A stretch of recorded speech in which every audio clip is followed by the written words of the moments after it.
Hello, everybody. We are the girls. And we want you to grab your hand right here and click in your seatbelts because for the next 7 minutes, we are going to be talking about periods. Yeah. It's 2019.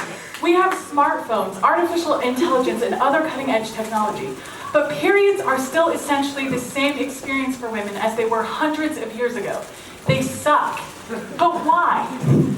We started with our first assumption, which was based on personal experience. We assumed that swimming and sleeping caused the greatest pain for women on their periods.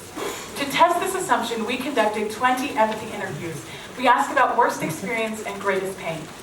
We took these interviews and we made a word cloud and we chose the top 3 pains that kept showing up. And then we made a conceptual prototype for each one of those. So one addresses swimming on your period, one is a technological solution to leaking on your period, and one addresses cramp pain. And we took these to women and we asked them how they felt about each one. So the first one was that women hate swimming on their period. We were wrong. Women didn't think about swimming as much as we thought. They usually would just avoid the pool or they would bring a tampon. So we moved on. We thought women hate leaking on their periods. We thought this one was going to be big because most people cited leaking as part of their worst experience. But we were wrong again. When it came to leaking, women didn't trust technology. They had been managing their own bodies for so long, and they trusted their own bodies. Oh, a little further back. So our next one was women experience cramp pain, and this was the most popular solution, with one woman saying, if you make this one, you can have my money. So we learned that even though we have a combined of 26 years in the period industry, our experience did not equal the market. And second, is that when it came to their period, women didn't trust technology or special tampons or cups.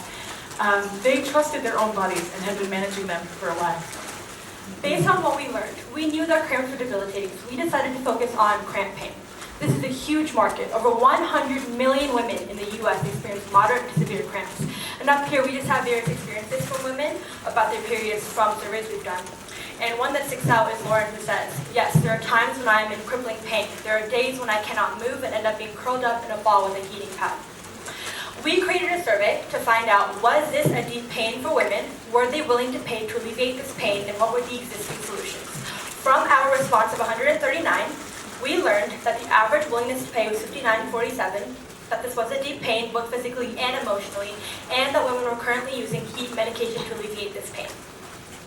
So from here, our next assumption that we wanted to test was whether or not heat works when you're moving or just when you are stationary. So a lot of the existing solutions require women to either be lying down like with a rice pack or to be plugged into a wall. So to isolate this assumption, we created prototypes, and our first prototype is a rice pack. We cut off the top of a pair of pants and sewed little pockets into it and inserted rice inside. And we gave this to 3 women to test. And it was a little bulky, it smelled kind of funny, and the heat only lasted for about 30 minutes, but women continued to reheat it and use it throughout their cycle because the heat did help to alleviate their cramp pain while they were up and moving. The next thing we tested is an existing solution by Thermacare. It's a heated patch that adheres to the inside of underwear. And we read a lot of reviews about this, and women actually really like this product, but some concerns they had were that the adhesive doesn't always stay sticky. The material felt sweaty and disposable, and they actually had a hard time finding this for a while because of, we found out it was due to an issue with leaking, so they had to be recalled. And they also wanted heat both in the front and in the back. So from here we created our next prototype, which is a Spanx belt. We had a Spanx tank top that we cut off, and it had a built-in bra that we used to insert little hand warmers to provide heat. And so we gave this to 5 women, and they all loved it. So after we received this positive feedback, we drew up a more formal design. It has 3 pockets in the front and 3 pockets in the back, and it's made of a nylon spandex blend. So this is just a video of the user experience of our current prototype that we're testing. So from here, we took our MVP and we surveyed 135 additional women to find out if they would be willing to pay for this product. And with our current estimated cost, we found that the profit maximizing price would be $51.77. And also from this, we received feedback about what the women liked. They loved the pockets in the front and in the back. They liked that it combined heat and pressure to alleviate their cramp pain. They liked the nylon spandex blend that we used for the material, and they liked that it was thin. So from here, we took this feedback and we changed from hand warmers to toe warmers because they're even thinner. We created a more seamless and comfortable design that's even thinner, and we made sure that it was washing machine safe. So we showed our product to 50 women to find out their feedback, and 43 said that they would purchase it and that they loved it. We got really great feedback.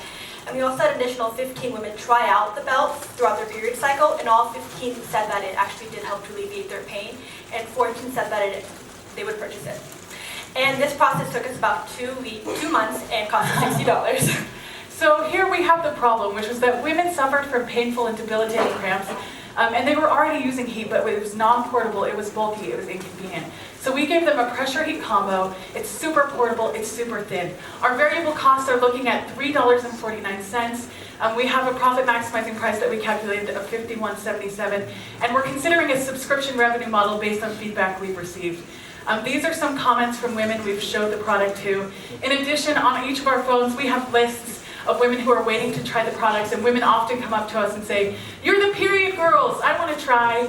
We wear that badge pretty proudly. We are the girls. Thank you.